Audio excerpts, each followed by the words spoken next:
Well, good evening, everyone. It's lovely to see you all here at the Royal Academy of Engineering. My name's Katie Prescott. I'm Technology Business Editor at the Times newspaper, and I'm going to be hosting our discussion this evening, Innovation Incoming, a panel on future technologies, which is very exciting. And this is the sort of panel that I really enjoy hosting, I have to say, because it allows me to put aside a lot of the noise that I normally cover in my day-to-day job about who's buying Twitter, or the collapse of FTX, or Silicon Valley Bank and all these things, and just focus on the really exciting piece about technology, which is innovation. Always surprising, fascinating, constantly shifting sands, and getting to speak to people like you doing really exciting things. Our guest speakers are perfectly placed to set out for you some of what's coming down the track this year that will shape our lives in the year ahead, and the opportunities and challenges that these technologies will bring. From virtual reality to light-based technologies to semiconductors, and of course a little bit about AI. We're going to be unpicking all of these shortly. It's also a very special evening because this event kicks off a year of celebration of the Academy's Enterprise Hub, which turns 10 this month. And for those of you who don't know, the Hub helps talented engineering and technology entrepreneurs turn their ideas and brilliant science into businesses. And two of our panel tonight have been through that. Before we begin, I'd just like to start with some housekeeping notices. We're not expecting any fire alarms tonight, so if you do hear something, please head out into the main lobby and you'll be directed where to go by Academy staff. Do keep your phones on silent, if you will, but if you want to tweet or write anything on social media about this evening, you can tag the Academy at RAENG News. RAENG News. But most importantly, perhaps, tonight is about you. So for those of you at home and here in the room, please do send in your questions for the panel, and I'll make sure that we've got a good chunk of time left at the end for you to put your questions to them using the Slido app. So there are QR codes around you here that you can use to find that, and there should be some online as well.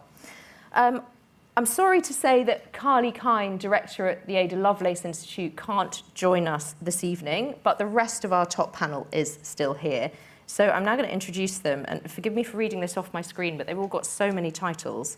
I need to go through it slowly. Let's start with Professor Daniele Faccio, a Fellow of the Royal Society of Edinburgh, Royal Academy of Engineering Chair in Emerging Technologies, and Professor of Quantum Technologies at the University of Glasgow, where he leads the Extreme Light Group. Welcome. Professor Cathy Craig, a member of the Royal Academy of Engineering Enterprise Hub, founder and chief exec of Incisive, and professor of psychology at Ulster University. Now, we're going to hear more about Incisive shortly. It really is a fascinating business which looks at how the brain makes decisions within sport using virtual reality. And next to me here, Dr. Simon Thomas, a fellow of the Royal Academy of Engineering, a member of the Academy's Enterprise Hub, and Chief Executive Officer at Paragraph, which is a semiconductor business that spun out of Cambridge University. And it's developed new ways to produce graphene wafers for semiconductors, which makes microchips faster and smaller. Welcome. Can I have a round of applause for the panel?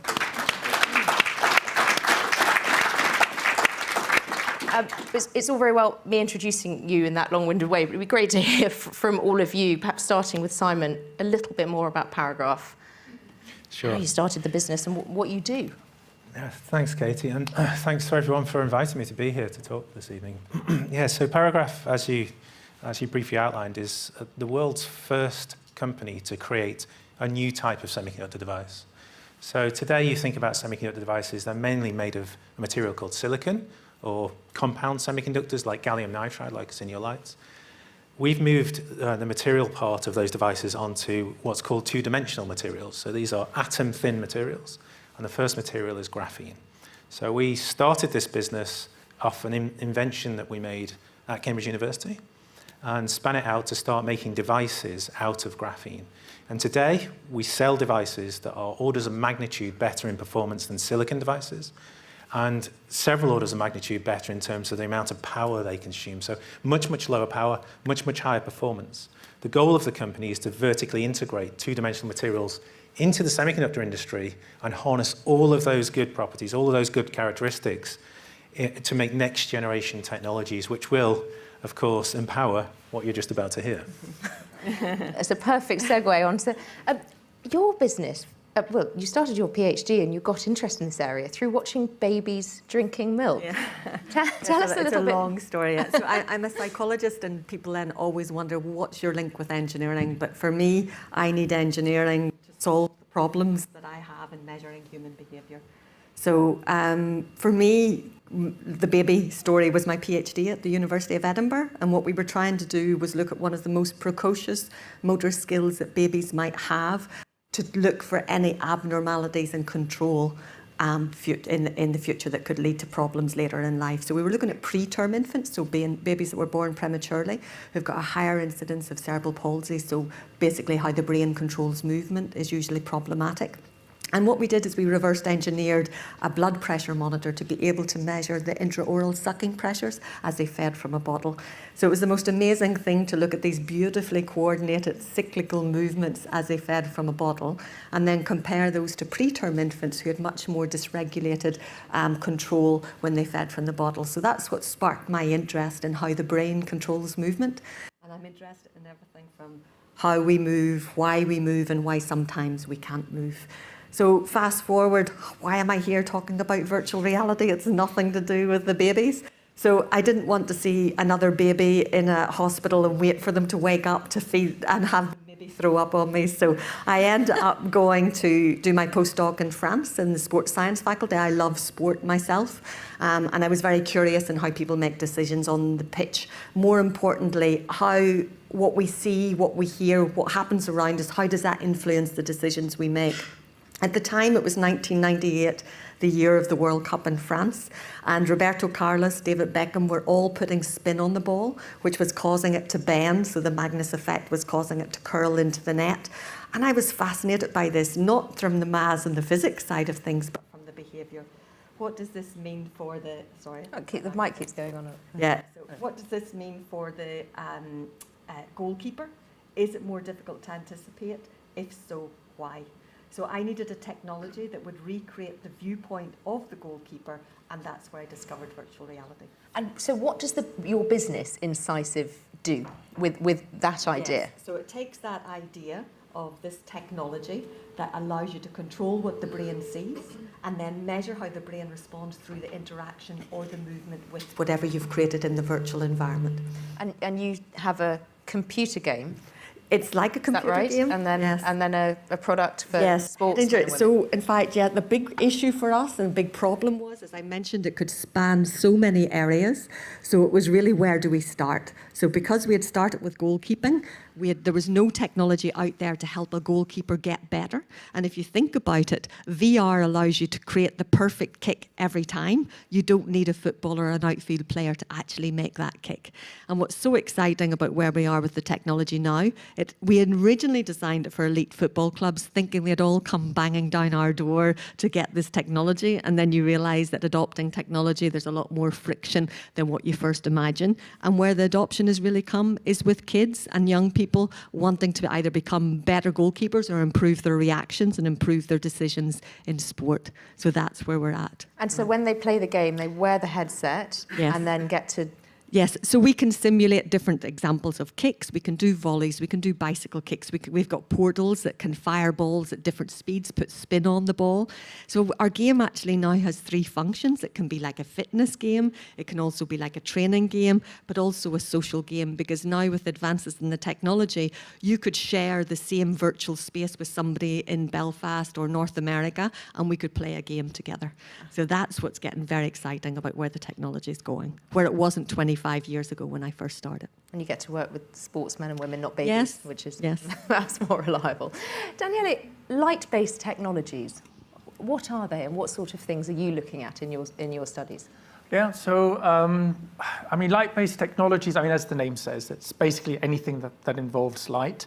My personal story started out 20 years ago working with very big lasers, very high-power lasers, looking at what is called strong field physics, so trying to use high-power lasers to study matter in very extreme conditions. But, for example, one of the applications for that is you can use these lasers to accelerate particles, and you can use that for cancer therapy. That's one example. We started using these lasers for something which is very esoteric. We were just a fundamental physics problem. we started using these big lasers to simulate black hole physics, so astrophysical and cosmology problems. But more recently, so the past 10 years, my focus has shifted to the complete opposite end of the spectrum, where now we're looking at light, extremely faint, weak light, so all the way down at the quantum level. And this is where quantum physics starts to come into play, both in terms of studying how the quantum world works, but also in terms of the detection, the kind of technologies that one needs to build. So you're faced with a challenge of, how do I measure light at the very fundamental sort of quantum level? And to do that, you need to develop new sensing technologies. And then those sensing technologies, though, have many other applications. And some of them are already starting to feed into everyday products. So, for example, most modern phones actually have a single photon quantum detector built into them. They used, for example, that phone there has a LiDAR system that can build 3D images of a scene. It's using a device that was originally developed as part of the sort of research program to study quantum physics using light. Where does your work then in academia bleed into the world of business, and how much interaction do you have with businesses? So what we're trying to do is, I'm a physicist by formation, so I'm mainly motivated, or partly motivated at least, by sort of very fundamental physics questions. How does this work, and why is it the way it is? But as I was saying earlier, you need to develop technology to answer those questions. I mean, every step forward in our understanding of the sort of the fundamentals of the universe is always ultimately driven by new technology. And I think the really interesting, exciting aspect is that then that technology has other applications. And one of the things that motivates me most of all is healthcare. And we are very focused at the moment around the brain and brain health. So we have developed a series of sensors, and a couple of people who used to work in the group have now spun out companies where they're trying to starting to commercialize and work with the NHS to see if those technologies can actually have applications. So one example actually has nothing to do with the brain, although that's some of the things that motivates me most, but it's around heart health technology. So we have a technology that can remotely sense your heart sounds, not your heartbeat, the actual sound that your heart is making whilst it's beating. And in that sound, using AI and algorithms, you can pull out, for example, heart murmurs and heart defects that are otherwise extremely hard to detect. I mean, you need many, many years of training, and sometimes they can't even be detected, because if you use a stethoscope, you need to put that stethoscope in contact with the body. But what you're trying to pick up, sound is vibration. So by touching something, you're killing that vibration. So it can be very hard. There's a skill. You need to use the stethoscope. You need to press the stethoscope, but not too much, because otherwise you kill the sounds and those heart murmurs that are an indication of a problem. You are being sort of affected by the process of measurement. So using light-based technologies, you don't have that problem.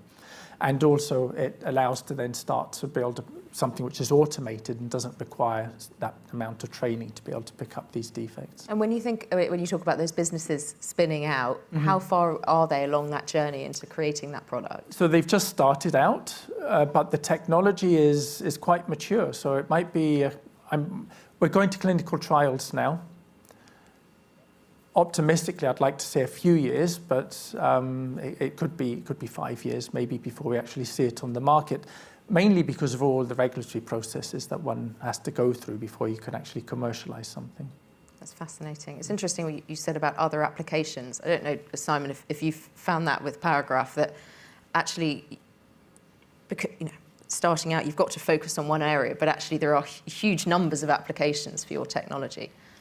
Oh, absolutely. I mean, bringing a new material into the world, particularly in a world of semiconductors, is anything to do with semiconductors is your target. So, I mean, I'm sure everybody knows about semiconductors, but just to give you the magnitude of this.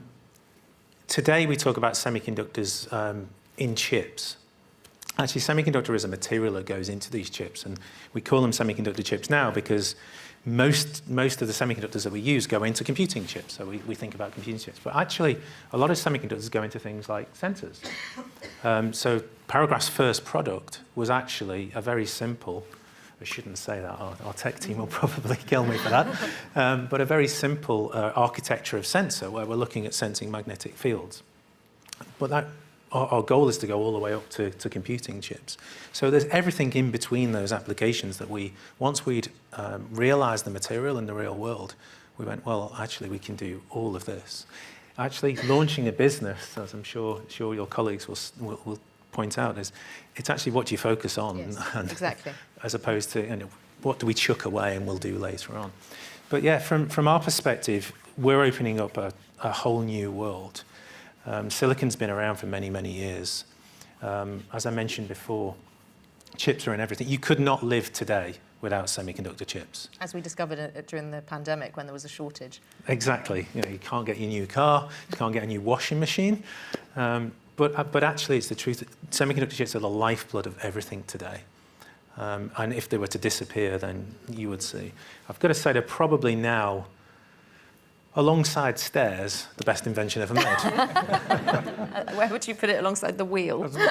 Well, that's a pretty good one too, I would say. We can talk about that over drinks later. Yeah, absolutely. I don't think I can make stairs out of graphene or a wheel out of graphene either. But yeah, it's a fundamental change in how technology works. By replacing that material, silicon or compound semiconductors, we're basically taking the same devices but making them orders of magnitude better. So what the world understands, we're just replacing a new material and making it multiples better. And so on the point of your focus, at the moment, electric vehicles, but you're also starting to look at healthcare as well. Absolutely, yeah. So our main markets at the moment, as I mentioned, our first sensor is like a current or a magnetic field sensor. And one of the main markets for that is electric vehicles. So as the whole world becomes electric, there's a need to be able to sense better and to control better those electric supplies or those electric drives. And they're a lot more complicated than the standard combustion engine or combustion drives. So sensing has become a lot more prominent over the past 10 years.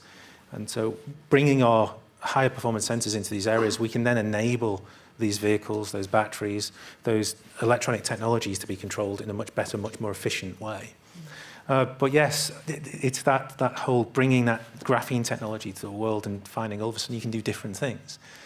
Our next product, if you like, is a solid-state biosensor. And this will be game-changing. So this is using a material to directly sense an interaction with a biological molecule. So if you can imagine a layer of graphene in a solid-state chip, a virus comes down to the surface, and you can detect that virus instantly. And that means you can diagnose on the spot. So for things like time-sensitive diseases, where the longer that you remain untreated, the higher the probability is you're going to die, this is absolutely key. Which sort of diseases are you talking about? So eventually we'll be looking at things like sepsis. I know it's been a big challenge for sensing over the years, but sepsis, your probability of living drops by the hour. Right. So the sooner you can get treatment for that, the better. But today, our first, and you can have a look on our website on this, our first product is going to be around antibiotic stewardship.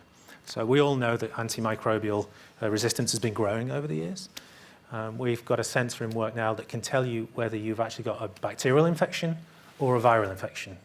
That doesn't sound like much, but actually if you've got a viral infection, you can't have antibiotics. You don't need antibiotics. It's not going to do anything. And so while the world is starting to use more and more antibiotics and they're becoming less and less effective, this is absolutely key. It's game-changing for the world of antibiotics. And to think that all comes from the fact that we've just put a material on the surface and all of a sudden you can save people's lives is absolutely astonishing. And how far away are we, do you think, from that being adopted? It always comes back to regulation, right? Sorry, give me a date. Exactly. Regulation, and rightly so, regulation of medical devices takes a long time. So in terms of prototype, our prototype is scheduled for the end of this year. And so then it goes down to the regulation timescales but we're already working with the UK government on this. So yeah, it shouldn't be too far away, fingers crossed. Very exciting. Well, Kathy, it sounds like you had a similar experience in terms of different applications. What started off as a product for professional footballers has ended up as a game. Yes, well, I mean, it comes back to the basic principles. So a lot of what we're doing is harvesting behavioural data from the technology, and then it's how you put that to good use. So the data we can capture can tell us something about human performance that we can then use to train and improve human performance. So that's the exciting piece, and I suppose focus, again, starting a business, going from academia to starting a business has been a huge challenge, because when you're a researcher, you can play, you can just say, oh, let's look at this, and be sort of like attracted to all the shiny things and stuff. And when you run a business, you have to have focus. It's absolutely essential that you don't waste time dabbling in different things, and that you have to then go and take something to market and then try it out in the market. And I suppose that's what we did with Clean Sheet. But as an aside, a great passion of mine is also the healthcare applications. So how can we put this data to good use? So back to even where it all began for me. So the fact we can analyse these behaviours, it could be your ability to balance on one leg, your ability to anticipate which ball is coming first, your ability to control your movement as you put a ring through a shape. These key behaviours can be affected if something's not quite right with the brain.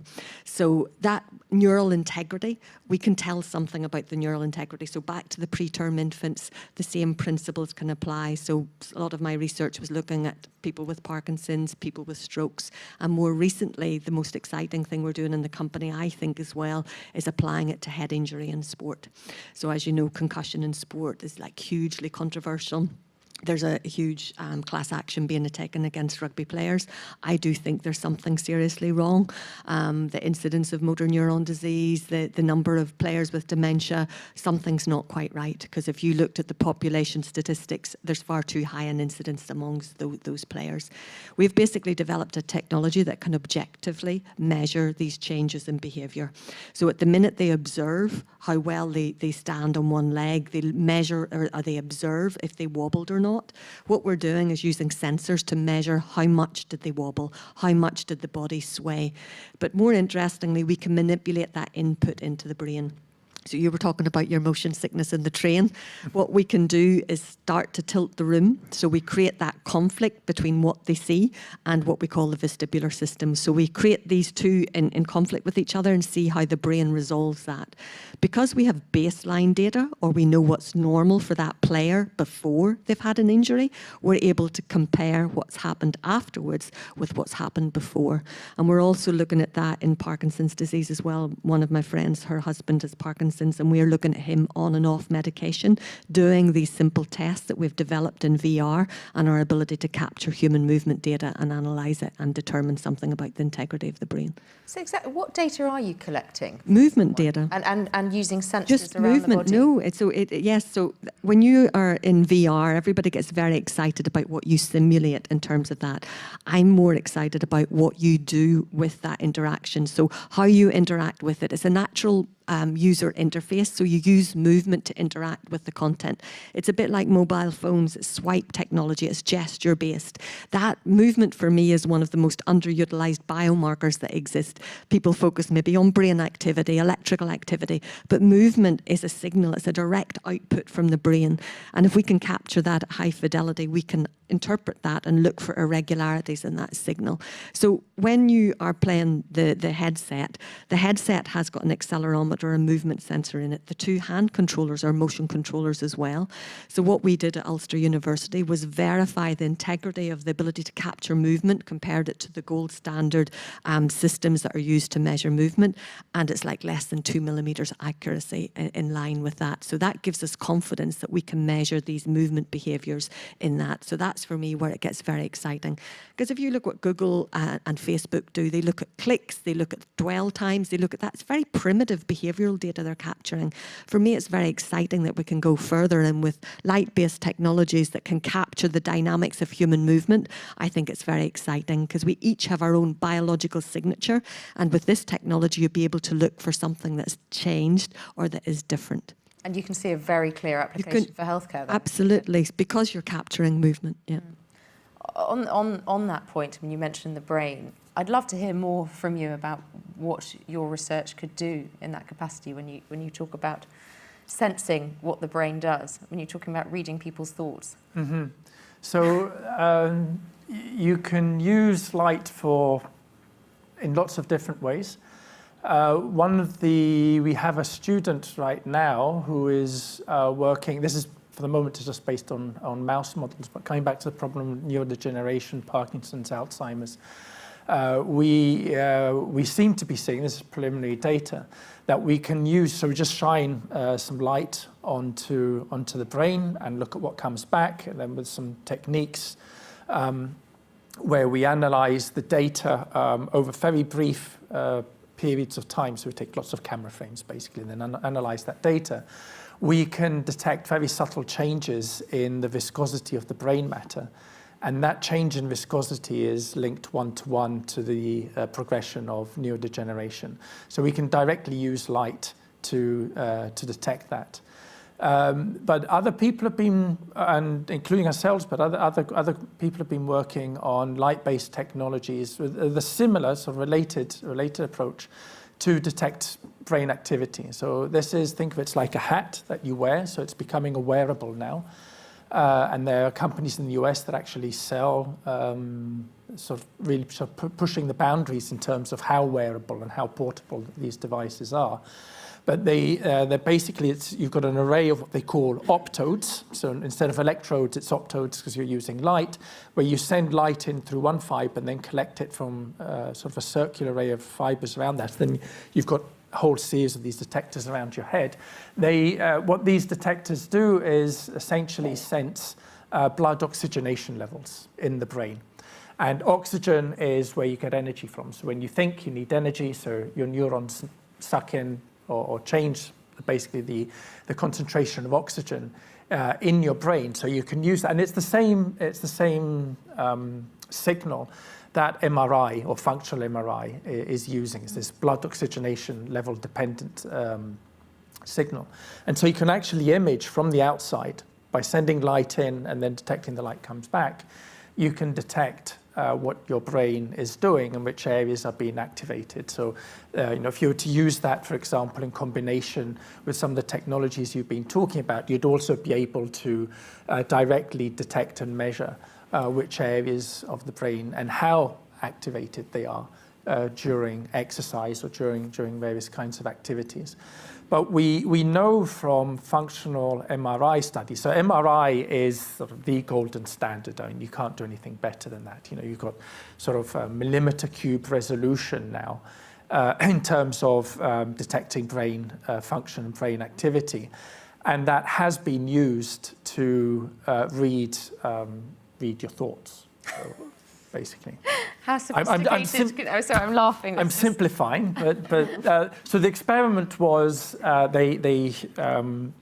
so two experiments were done, and the first one, people were shown a series of images and videos, and then just simply by you need to train with a bit of AI, you need to train a system to interpret the MRI data, but you can, just from the brain activity alone, you can reconstruct. It's quite eerie. You can reconstruct the images that the person was seeing. And then another experiment they've seen, again using MRI, that if you, when you think of something, you think of a tree or you think of a cat, you activate the regions in your brain that are activated are exactly the same regions that are activated when you actually see a tree or a cat. So the technology is there. We know that MRI can read your thoughts. And the end goal vision would be to have something. There's a problem with MRI is that a machine costs £10 million. Very few hospitals have one. It's a massive machine, and it's not something you can wear or use on a daily basis. And that has a series of problems. I mean, it's not only a brain reader. I mean, it tells you how healthy you are. It's the golden standard for diagnosing neurodegeneration, Alzheimer's, for example. How do we make that technology widely accessible and cheap? And hopefully light-based technologies are going to be able to provide an answer to that question. So the idea of developing the tech isn't to read people's minds, it's No, not only. The best no. case scenario It's a healthcare tool, but it also has that kind of application. But of course, I mean, we were having a discussion earlier on about AI, and we might touch on that later on. It's not, the technology in itself isn't good or bad, it's what you do with it. So I think of, for example, people who are in a coma who have locked-in syndrome. Are they conscious? Are they thinking? When you speak to them, are they, how do you know? Are they interacting? Imagine if we could interact with someone that was in a coma or has lost some degree of consciousness. That could be the instrument to do that, if we could have some way for them to express themselves, or even patients have had stroke.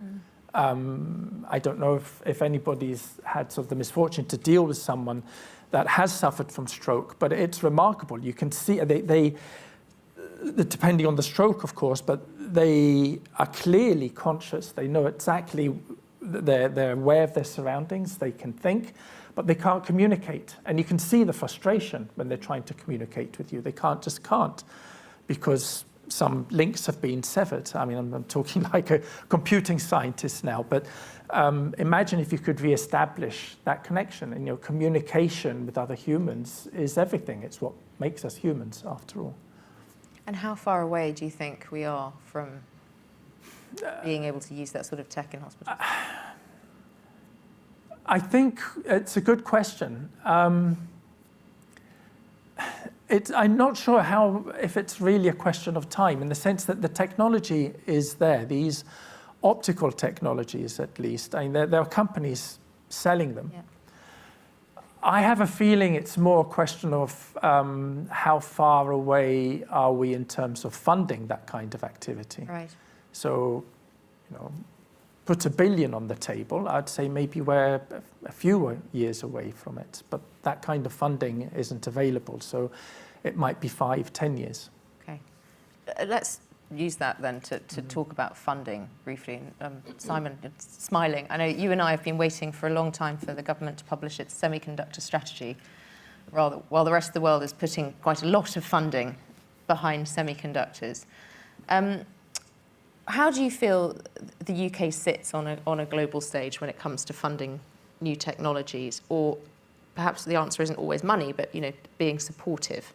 We've heard the government say it wants the UK to be a science and technology superpower by 2030. I'm sure you've all heard that repeatedly in recent weeks. Yeah, it's a great question. The UK is nowhere near the size of other countries. You look at let's just take the semiconductor end of the spectrum to start with. You look at the US putting $50 billion into semiconductors to make sure they have that strong semiconductor focus going forward. You look at the EU today, 43 billion euros, I think it was. Yeah. It's just been announced today. So the question we have to ask I should say, Michelle Donnellan, I interviewed her recently, she said we're not going to go into a arms race with the US over funding for semiconductors. Absolutely. Well, we can't. Yeah. Right? We just don't have the capability. We don't have the capital. The question really is more around what do we want to do with our technologies? I mean, there's two people on the stage here that have been involved in some fantastic innovations, leading the world in this stuff. And the question is, what does the UK, where do they want to sit with respect to innovation? We can't afford, for example, to build a semiconductor supply chain for me to give all the chips to these companies to be able for them to grow their technology. So where do we actually want to position the UK in terms of its strategy? And that comes first before the money. So we're the great innovators. The world knows this. We're the third largest VC investment country in the world, and that's for a reason. That's only behind the US and China, by the way. And that's because we have such great ideas in this country, great inventions in this country. So really, to start with, what do we want to do? You've just mentioned the DCIT strategy, the three main strands that have come out, which are AI, quantum computing, and biological engineering. They're fantastic. You can't do those without semiconductors, though. Right? So there's got to be some type of strategy as how you're going to supply those chips in there. But really, the question comes around clarity on that strategy as opposed to direct money.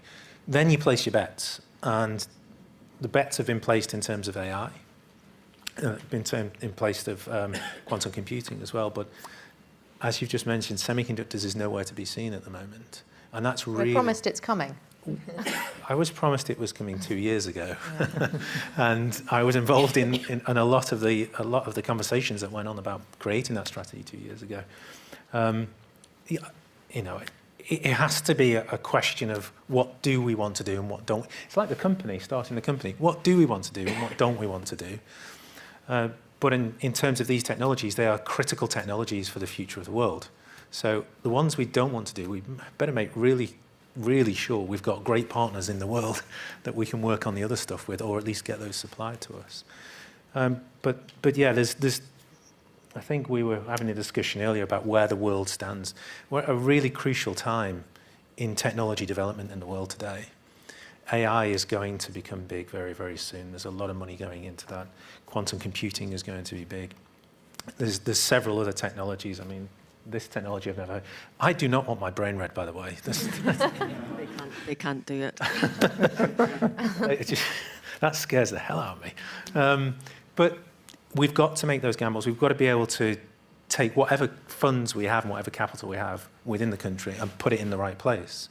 And actually, there's people sitting in this room today, people watching it on the other side of the camera, have got to put input into this and tell the world what it is we actually want to do, show the world what is important to us, and then hopefully the government will react on that. But saying that, it hasn't reacted on the semiconductor strategy, so sorry for bringing that up again.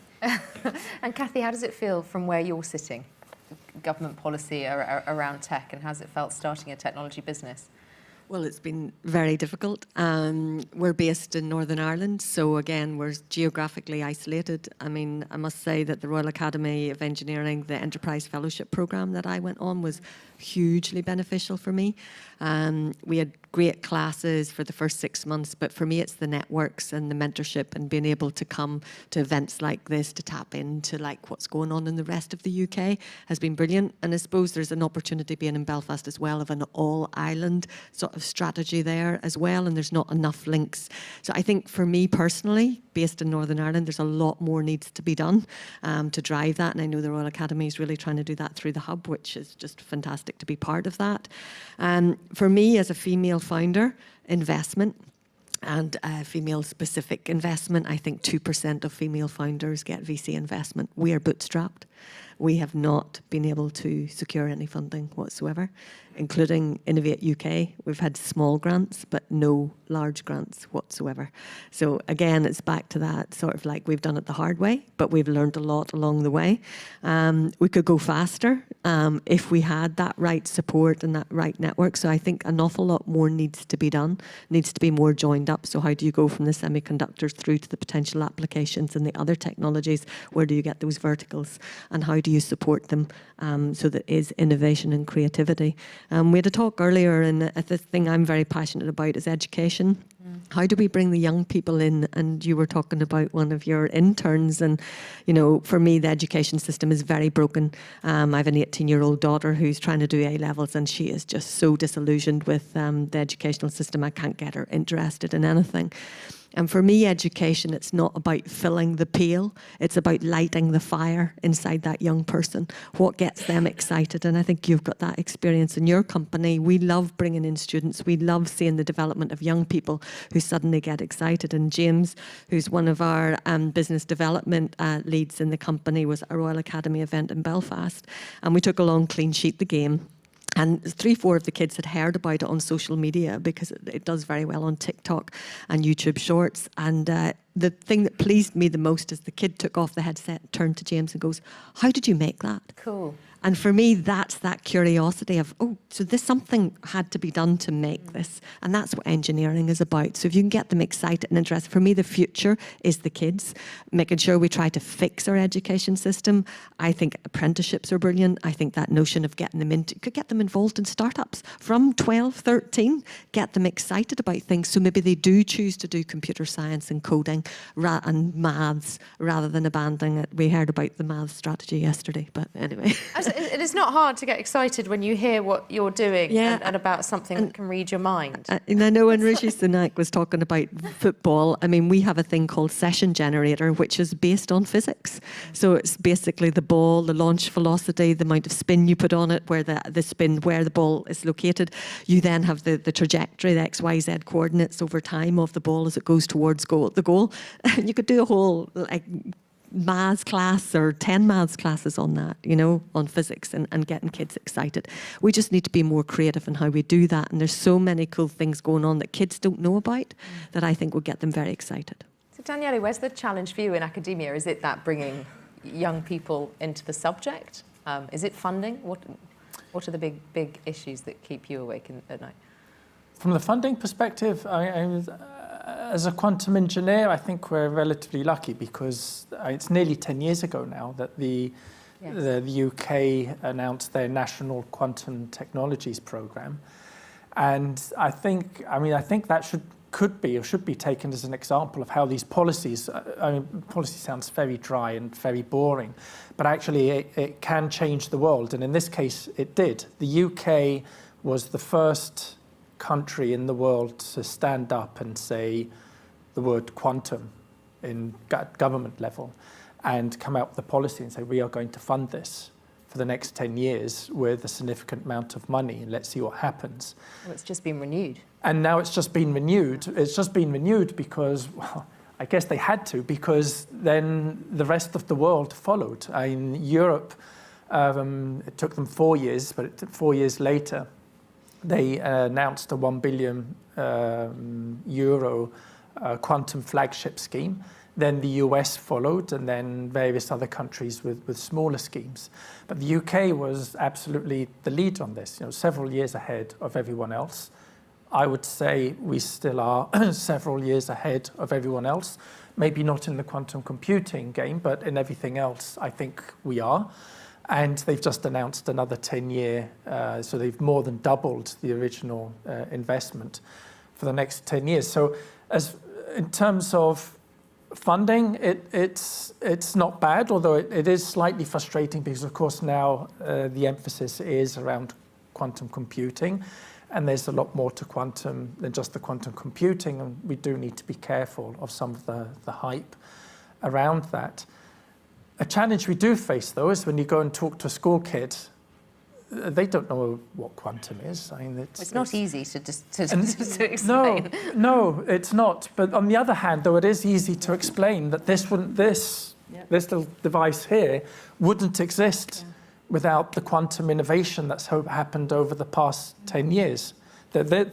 I'm not kidding. The little chip in here was that uses the LiDAR and the face recognition on this side of the phone, I forgot to mention that, was developed by ST Microelectronics in Edinburgh, and it was partly the result, the outcome of this policy, this quantum technologies program.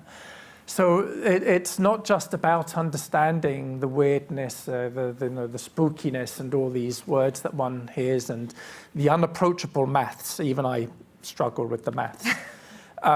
It's a lot more than that. There's a lot to get excited about, but they really don't understand. I mean, it's not a thing, and there's a very large barrier, I think, that needs to be overcome, and I think something needs to be done to and part of the new quantum technology program does actually talk about training and the need for quantum engineers and the need for people to get interested in quantum and understand that it's not just about weird, quirky maths that nobody understands. There's a lot more to it than that. And do you go into schools regularly and talk to kids? No. It's just the way you said it. I'm part of the problem. I mean, I have to be very frank. Not directly, but we need to start doing that. So I'm working more at the level of the university graduates who come through, but we do need to sort of start getting our act together and talking more to lower down to school children. As Kathy said. Well, look, we've got a few more minutes before I turn to questions. We've got a lot coming through. It'd be great just to hear from all of you what you're most excited about in the next decade, either in your own sector or a technology from a different sector. Simon, I don't know if you want to start. I know you asked me this question before and I gave a different answer, but I think the general world of technology and innovation at the moment is going at such a pace that I don't actually know from one day to the next what I'm going to see. And it's fantastic. I mean, one of the other things that semiconductors have enabled is the whole movie industry. I was going to say, at least kids know that quantum is small now because of Ant-Man. Yes. But at least we've got that started. And you look at the movie industry and you look at all of the, particularly science fiction movies, and you see computers on people's arms and you see, all types of different new technology. And actually some of it is coming. Some of it is actually being realized today. And it's, as I mentioned before, it's the innovation that's going on in the UK at the moment that is driving a lot of that. And so I'm really excited about all different fields of technology at the moment. AI, for example, has a huge role to play in the future of what we're doing. How that actually plays out is both worrying and exciting at the same time. So we live in quite a privileged world at the moment where so many technologies are being developed in parallel and starting in this country. Okay, the value might not be delivered in this country, but so much of it gets started. The engineering starts in this country. I'm just really excited to see what's coming. I mean, medtech, we've all talked about medtech, and I think bringing new technologies into the medical sphere, there's huge amounts of technologies coming out. I think that there's so many life-saving inventions coming through. I just think it's fantastic. But it all comes back to, we just discussed it, educating the future in this country to make sure we can continue to do that. But yeah, I think science fiction is arriving at a faster and faster rate. So I thought, the tricorder from Star Trek was fantastic when I was a kid. It's almost here, which is brilliant. Who needs the film industry? Exactly. Kathy, how about you? Yeah, well, I think it's a double-edged sword, really. Yes, it's exciting about the fast developments, but then it's where is it going to lead us? And, talking again about education in children and their heavy reliance on mobile phones now and where they get their information. So this whole piece of whatever they see on TikTok is true. And that inability to think critically about things. And I heard a very interesting discussion on Radio 4 about AI.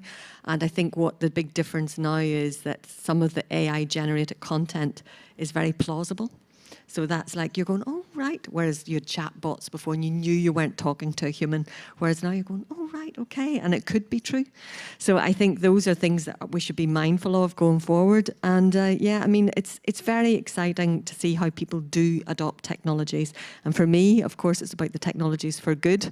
It's trying to sort of see how we can make the world a better place, because there is that fine line between how technologies are actually used. So I think there's huge potential, and virtual reality, we didn't even touch on it, for education, can totally transform that because of what you can recreate. How can you spark that interest and be able to visualize things for kids and stuff like that? I think that's going to be very exciting. Yes, it's interesting. I was speaking to Pearson the other day, and that's something that they're looking at. Yeah, absolutely. Like a history class, you can then transport them there.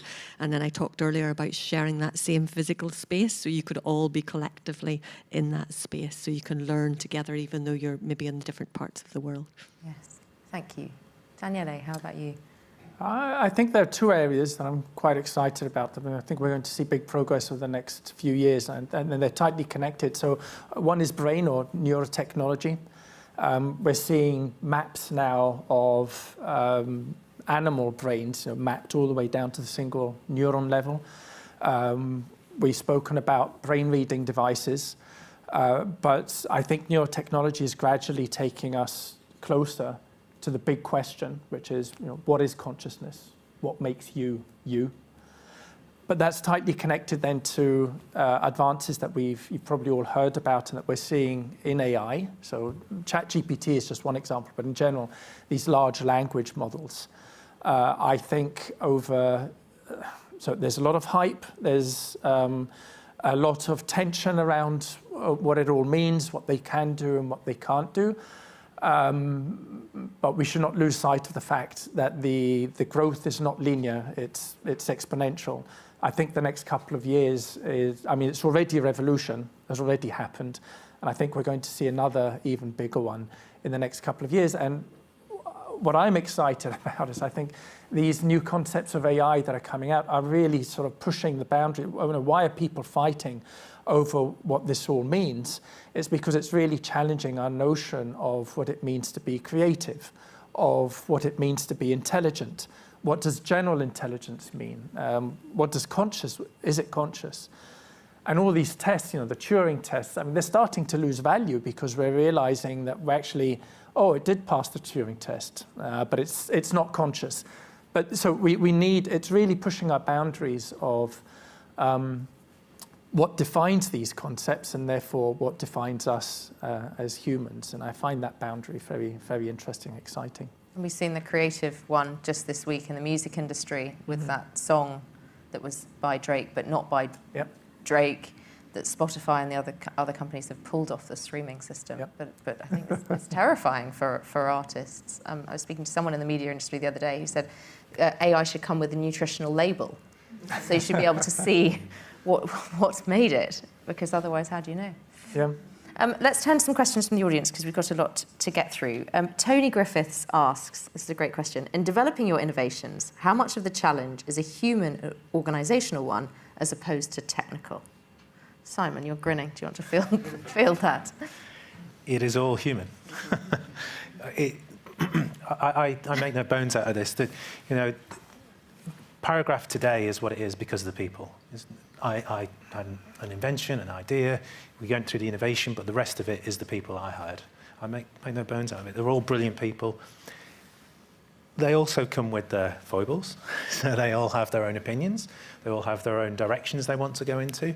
But if you can harness that... But you want to employ robots. well, no. Are they conscious robots? I mean, are they creative robots? But actually, from my perspective, the whole of business, particularly tech business, if you have a good, solid idea and it's based on good theory and good principles, realizing that through those stages of growth, whether that's from the proof of concept to the prototype to the product, it's people that do that. And you can't do it on your own. What you have to do is find the best people you possibly can. Find people that are better than you to grow that company.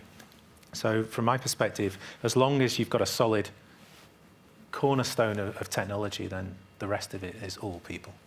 Kathy, you were nodding away there. Yeah, no, I totally agree. And I think it's something that really shocked me when I first got into the startup space was the amount of nonsense, for want of a better word. I could say something stronger, but I won't.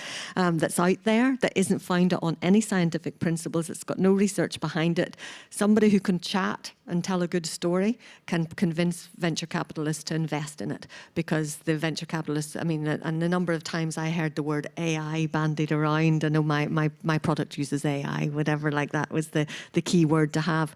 So I think VCs have invested in a lot of very dubious tech. I totally agree that if it's sounded on solid principles, you're on to a winner. It's about finding that application, and then it comes down to the team that allows you to do it. It's not unlike elite sport. It's about picking a really good team and having that team being able to work together. It's not necessarily the best players you need. You need everybody to work together and to share that passion. For me, that's what's really important, that they have to buy into your concept and your idea and share your values. I appreciate this is a bit of a deviation, but you've mentioned your experience with VCs twice now. I've covered a lot of exactly what you said, that it is less likely for female founders to win investment from venture capitalists than men. What's been your experience when you've pitched, and do you think it is down to your gender that you haven't won investment from VCs? I try not to think that it is, but I think it's maybe two things. It's probably my age and gender, the two things, probably both, the double whammy. I think when I start to explain what I do, they don't maybe get it. Maybe that's my communication isn't good. But the closest we were to VC funding was through an Innovate UK accelerator grant. So they would provide 70% funding and 30% would be provided by a VC. There were only 11 VCs that we could pick from. Being from Northern Ireland, only 3 were relevant, and this was particularly in immersive technology, so it was bang up our street. That was all around the head injury stuff. A new application of this technology, capturing this behavioural data, analysing it in ways that had never been done before. So Innovate UK got it, which was great, but I had to get the VC on board. The VC was local. It ended up being that they couldn't put their money in because they had EU money, so that was going to be flouting the rules. We had to find angel investors, eventually did find that in a very short space of time. They couldn't agree heads of terms with the VCs, but when the VC presented me with the heads of terms, basically it talked about he, and it talked about he as the founder. And I just threw it back at the guy and went, that obviously doesn't apply to me. And they went, what do you mean? I said, well, it says him and he throughout. So the pronouns were all he. And it was, oh, good point, Kathy, I didn't see that. So, for me, that's just what it is. And then it comes back to role models. Like, we did a lot of work in academia with the SWAN initiative around how we promote women in science and the whole initiatives in universities.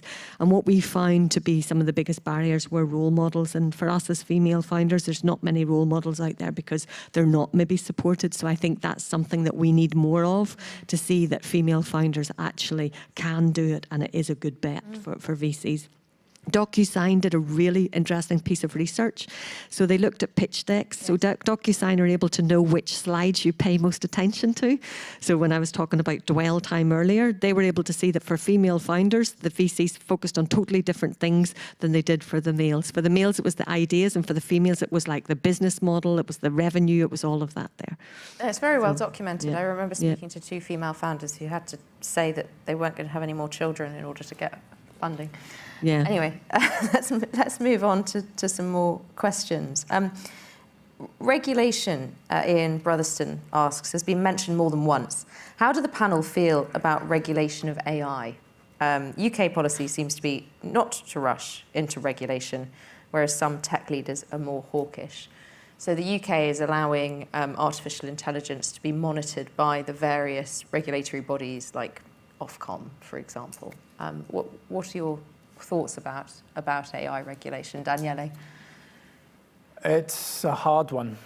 I'm talking earlier on, countries like Italy have tried to ban ChatGPT, and good luck with that, and it's not going to work.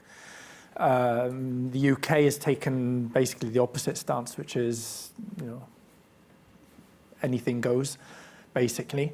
It's hard to say. You'd like to think that some form of regulation is needed, because we don't really know what we're dealing with yet. And the pace, I think what is scary, which is why the likes of Musk, Wozniak and others signed a petition to asking OpenAI and other companies to put the development of their language models on hold for 6 months, so that we just had time to breathe and take in what has happened and decide where to go next. And I think they're going to be ignored. But but what that is telling you, and Elon Musk, by the way, is now starting up his own AI company. So, but I think that is very indicative of the state where we are, where we don't know what's going on. Even the guys who are investing all their money don't know what is going on. And I think a lot of people are a bit concerned that it's a bit like having a big red button there with your hand.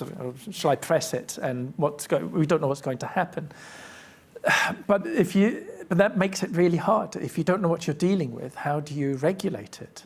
And that's why we're seeing these very opposite and a bit sort of schizophrenic approaches, where try block it, or no, just let it go. I think it's going to go. I mean, I think it's going so fast that no matter what regulation you try to put in place, it's always going to, at the moment at least, it's just going to be continuously outpaced. So I don't have an answer. That is always the way with tech regulation, isn't it? That it feels like the law's running to catch up with something. Not usually. Ahead. I think this is different. I think typically, semiconductor or other technology, brain reading technology, I think the pace of innovation is always sufficiently slow that you can catch up. And I don't think CRISPR technology, gene editing technology, for example, the regulation is in place, and mistakes have been made, and they were mistakes as they went against those regulations. I think here we're looking at something very different, where the technology is outpacing and will outpace any attempts to regulate it. That raises, I think, important questions on its own. And the government said it wants this light touch regulatory regime to encourage businesses to be able to develop AI, because they don't want to There's a lot of too money to be made, heavy-handed. and then the question is the UK going to be a country that's going to lead in this, or is it going to be a country that's going to follow? And that's where the regulation is going to play a large role in determining where we sit in that. How do you both feel about the regulation of your industries? Please.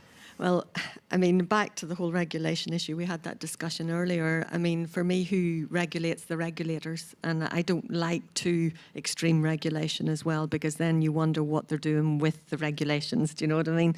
So I know when the World Wide Web came on board, everybody was terrified of that as well, and that control. And I suppose if you look at the adoption of technologies and the evolution of technologies, that's very interesting as well. So there could be a lot of good to come from it, but it's like back to your idea of like ingredients. So like how much of this had like AI involved, or how much was it like AI generated versus like a human or whatever. So maybe that's the type of thing that people need to understand, where it was created and where how the content was created. But I do think you're right. The huge thing that I didn't think was going to be possible, at least for a while, was that creativity.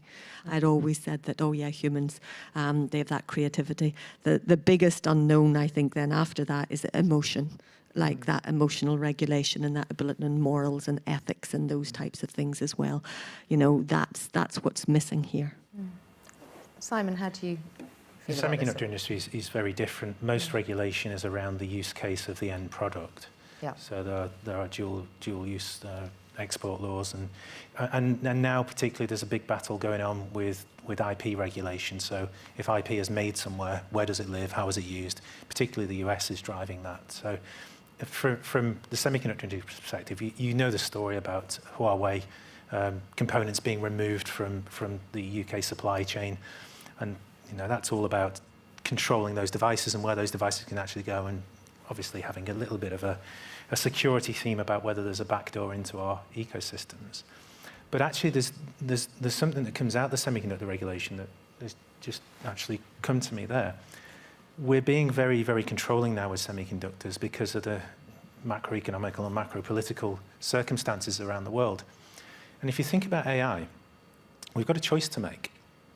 And we could say, actually, let's press the stop button for 6 months. Let's just take a pause. There are places in this world that are not going to do that. And there's a real serious it is an ethical question as well, and a moral question. But we could stop. Let's just say in the Western world, we could stop developing for a while AI. I don't think it'll happen, by the way. There's too many people involved that are working even in their garages now on it. But then we're taking that same approach as to what's safe for the future. Do we want to own that technology? Do we want to be at the forefront of that technology? Or do we want to maybe let our fears come in and say, well, actually, no, we don't want to do it right now in case Skynet happens? So yeah, it's a really difficult question. I agree with you. I don't think I can answer the question, but it's certainly something that needs to be answered in some way. But I do get the regulators. That's an issue too. Kathy, there's a question here for you about the tech you were describing, the medtech applications of your business. Can this technology be used to detect the effectiveness of new treatments for patients who may have ongoing neurological disorders where conventional medicine doesn't work? Yes. All we are not a device as such, we just measure. So the thing that we do, I suppose it's quite different to just like what you described with the MRI and that. A key thing is context. So when the brain is active trying to do something in response to something. So the tests we've developed are basically standardized tests that control the input and we measure that output. So if we're trying to look at a difference between where you are today and then change something and measure the effect of that change, yes, absolutely, we can measure that if it's affecting the movements that we're measuring.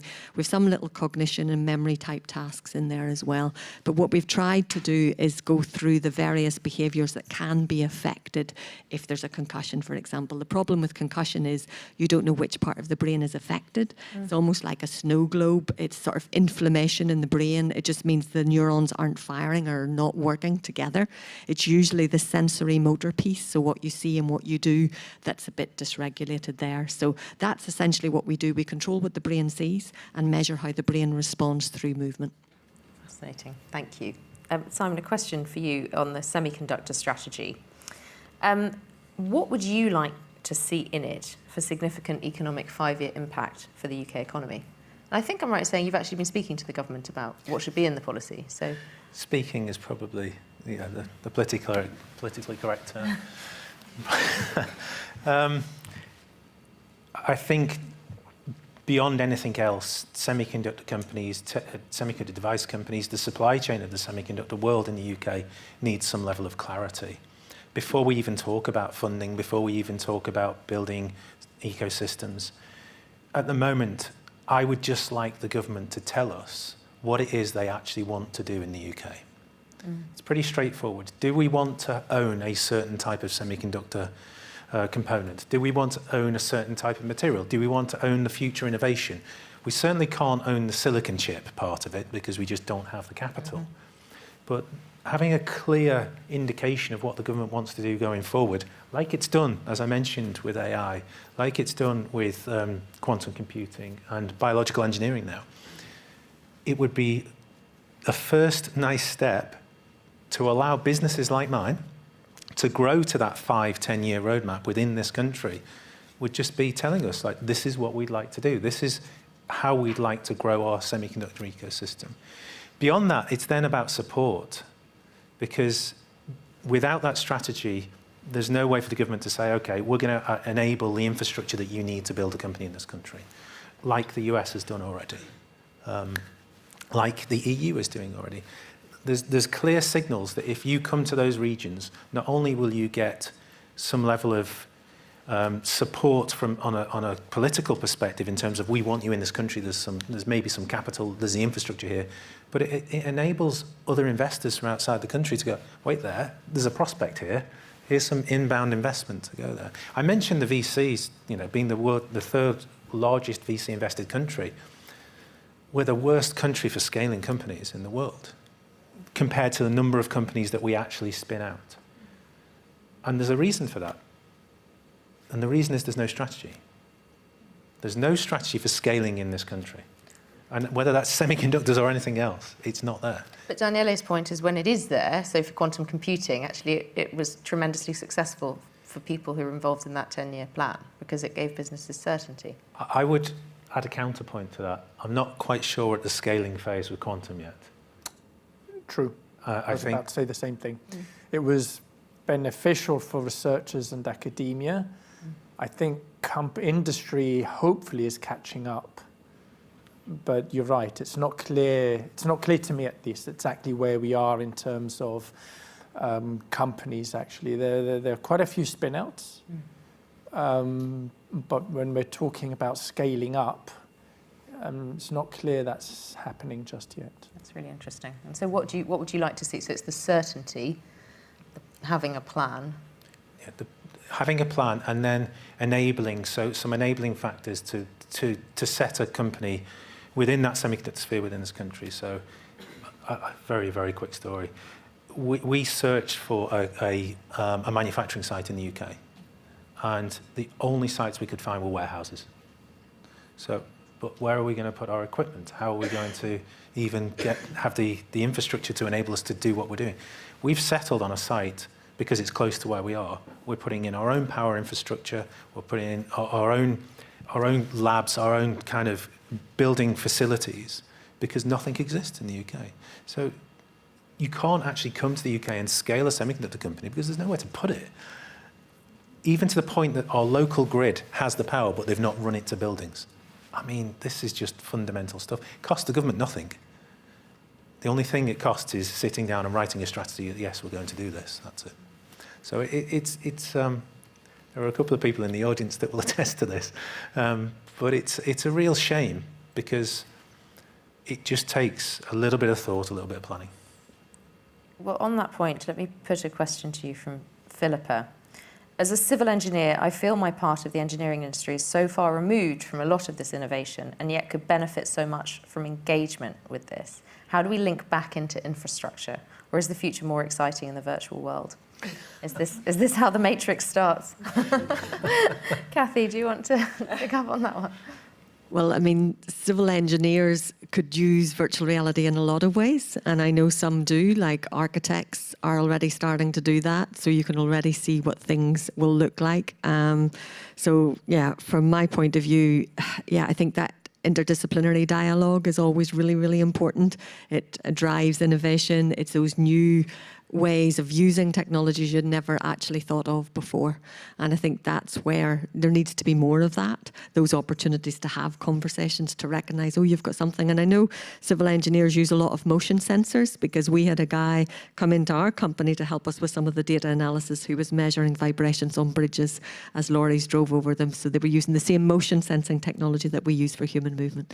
So again, yes, there's absolutely transfer across. If you're measuring things like movement and things like that, you could be simulating that in your virtual worlds as well. Daniele, we spoke about this a little bit at the beginning, but I just wonder how well you feel what you do is tied into industry, sort of on that question.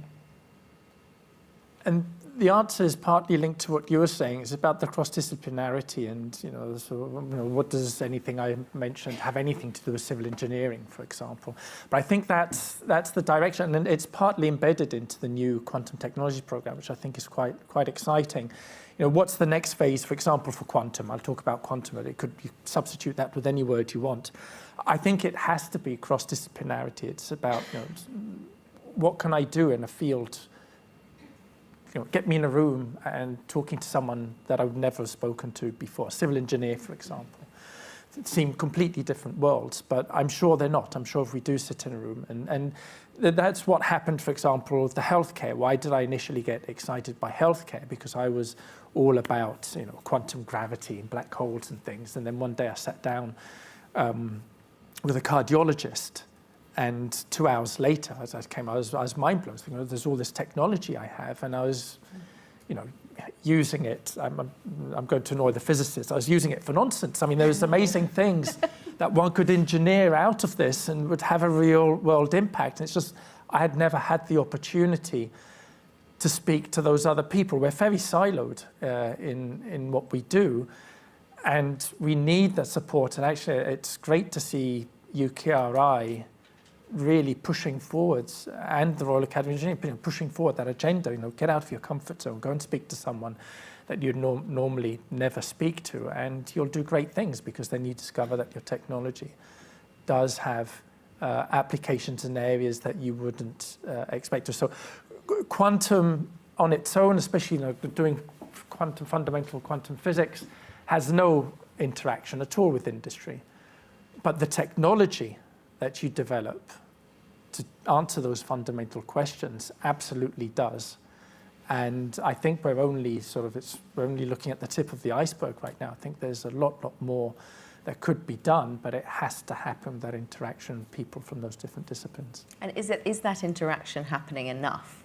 No. So so the reason I moved, we were talking about earlier on, how long have I been in the UK and Scotland? And I moved to the University of Glasgow for a very specific reason. It's because when I went there to talk to the people, they said, we're building this, we've got a new building, the Advanced Research Centre, and they're trying to explain to me what it's about. And it's all about breaking down those silos. So in the same building, you've got quantum technologies, you've got technology touching life, which is what we call the biology and the bioengineering.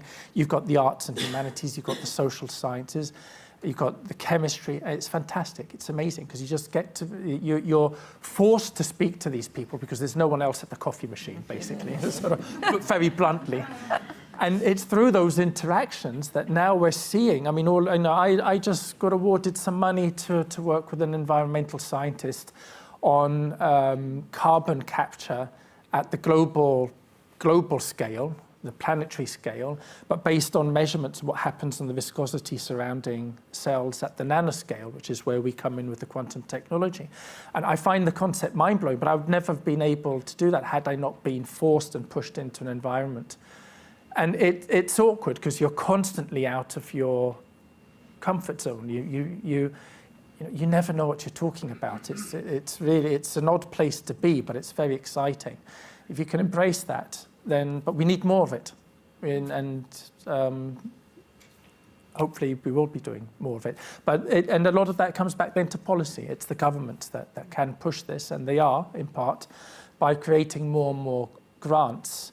This comes a little bit back to what I was saying earlier on. You're asking me, how far away are you from this happening?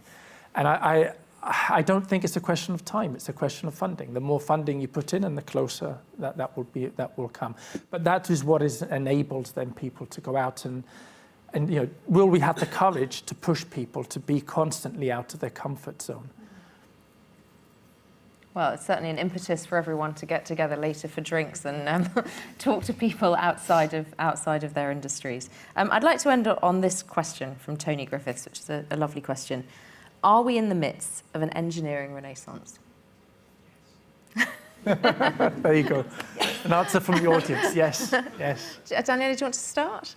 I think we are, and I'll be very brief because I think I just explained why I think that is true, because we're seeing this realization now that it's not about the civil engineer, it's not about the quantum technologist, it's not about the psychologist or the semiconductor. You need to broaden out, and it's by making the connections across those disciplines. It's impossible to be a polymath. I sometimes envy the natural philosophers, they were called, back in the 1600s. It was amazing. I mean, nobody knew anything about anything, and you could just do anything, and you're a mathematician, a physicist, an engineer, a psychologist, all at the same time. Artist. An artist, yeah, and you're everything. And nowadays, you just can't. I mean, the breadth of knowledge required to do that is impossible. But I think what's happened in the meantime, since those times, is that the various disciplines have specialized, they've developed that technology. I think now we're in a place where we should maybe be trying to come together, but you can't do it as one person, and there's this realization that you have to come together with others, and the sum will be greater than the parts. And I think that's the renaissance, that's the opportunity for a renaissance that we're seeing emerging at the moment. Thank you. Kathy, what's your view? Yeah, I think Daniele mentioned it earlier, and it's the thing that struck me with working with engineers was they had all these elegant solutions, but often didn't have a problem, and they were looking for the problem, like of how they would apply it. I always had the problems, and I was looking for the solution of how could I measure this, or how could I understand this, or whatever. So I think the cross-disciplinary dialogue is super important, and I think going forward it's how do we promote more of that, because I think there are fantastic solutions out there. And for me, the whole evolution piece is how those use cases then drive the innovation going forward and the adoption of technologies. Thank you. Simon, do you want to finish? Yeah, I was just thinking, what defines how far forward we are? And I was thinking back to when I was a kid, and I remember having a Casio watch, and I remember having seen the first BBC Electron computer, and I remember having the Polaroid cameras, and then I go to my pocket, and I've got this, and it's like I could never have envisaged what was going on or this would actually happen between then and now. And I think of what happens with my phone every 2 years now, and how much difference there is, and how fast it's going. And that's all because of engineers. That's all because of different engineers coming together to make a million different things. And you were talking there about the sensors that go into that phone now, that you would never have ever envisaged going into a device you could hold in your hand. I think we're in a completely different epoch now. We're entering a new era. People define it by AI, but quantum is actually more important, I think. And there's new energy sources. We're talking about fusion energy as well. We are in a very different world now, and we're about to enter, and I predict within the next 5 years, a world we won't even recognize from today. So that's all driven by engineering. It's all driven by the innovation in this country right now. So yeah, I can't even think what's coming in the next 10 years. As I said before, I think it's all going to be science fiction realized. I think it's fantastic. I think it's absolutely fantastic. It's scary, but it's also fantastic. And I'm sorry for repeatedly asking you, when's it going to happen? When's it going to happen? I think the answer really is sooner than you think. Thank you so much, all of you. I have to say it's been a fascinating discussion and really, really heartening as well. It's very tempting, I think, sometimes to talk the UK down, and we get angry about policy and funding and all these things, but actually we've got some extraordinary businesses and universities in this country and some extraordinary engineers doing really incredible things, world-leading technologies, and I think we should be really proud, and it was great to hear all of the things that you're up to. If slightly terrifying, the idea of walking around with helmets that can read your mind. So thank you very much. Can I have a round of applause for the panel?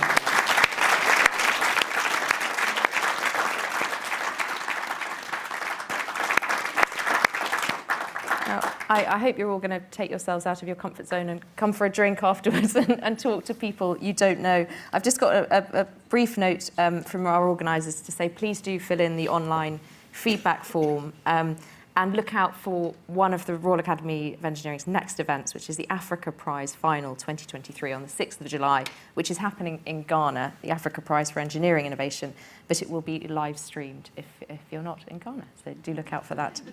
And I look forward to seeing you next door. Thank you.